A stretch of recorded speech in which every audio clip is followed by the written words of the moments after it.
एक ऐसी कहानी जो एक मिडिल क्लास परिवार से निकलकर देश के सबसे बड़े वीरों में शामिल होने तक जाती है। और आगे हम जानेंगे कि आखिर कौन थे मेजर मोहित शर्मा और कैसे उन्होंने अपने जुनून और हौसले से इतिहास रच दिया।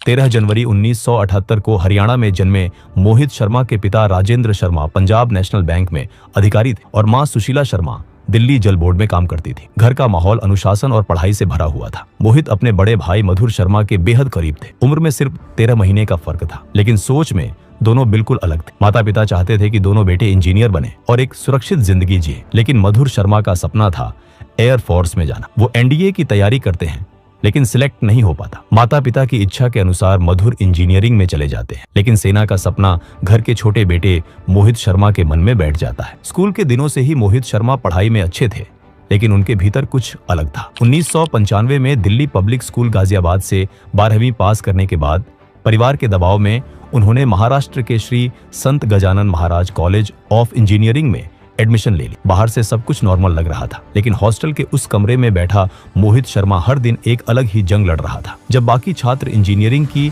असाइनमेंट्स में व्यस्त रहते, तब मोहित एनडीए के सवाल हल करते, करंट अफेयर्स पढ़ते और खुद को शारीरिक और मानसिक रूप से सेना के लिए तैयार करते। मोहित ने एनडीए का एग्जाम दिया, लेकिन कई हफ्तों तक कोई रिजल्ट नहीं आया। उन्हें बेचैनी होने लगी। दरअसल रिजल्ट उनके घर पहुंच चुका था, लेकिन माता पिता ने जानबूझकर छुपा लिया था। उन्हें डर था कि अगर मोहित को पता चल गया तो वो इंजीनियरिंग छोड़कर फौज में चला जाएगा। लेकिन फिर मोहित शर्मा ने खुद यूपीएससी के ऑफिस में फोन किया और अपना रोल नंबर बताया। जवाब सुनते ही उनके रोंगटे खड़े हो गए। उनका नाम मेरिट लिस्ट में था और एसएसबी इंटरव्यू का कॉल लेटर घर भेजा जा चुका था। मोहित ने एक पल भी नहीं सोचा, वो सीधे भोपाल एसएसबी इंटरव्यू के लिए निकल पड़े। जब माता पिता को पता चला तो उन्होंने बहुत समझाने की कोशिश की, लेकिन मोहित साफ कह चुके थे, या तो इंडियन आर्मी या फिर कुछ नहीं। बेटे के जुनून के आगे माता पिता को झुकना पड़ा। इंटरव्यू क्लियर हो गया, लेकिन असली मुश्किल अभी बाकी थी। मेडिकल में मोहित का वजन कट ऑफ से 6 किलो कम था और उसे बढ़ाने के लिए सिर्फ 4 हफ्ते का समय था। यहीं से मोहित की जिंदगी में उनकी माँ का सबसे बड़ा योगदान शुरू होता है। जो माँ पहले उनके फैसले के खिलाफ थी, वही माँ अब उनके सपने को अपना सपना बना लेती है। दूध, केला, घी, हाई प्रोटीन डाइट, हर चीज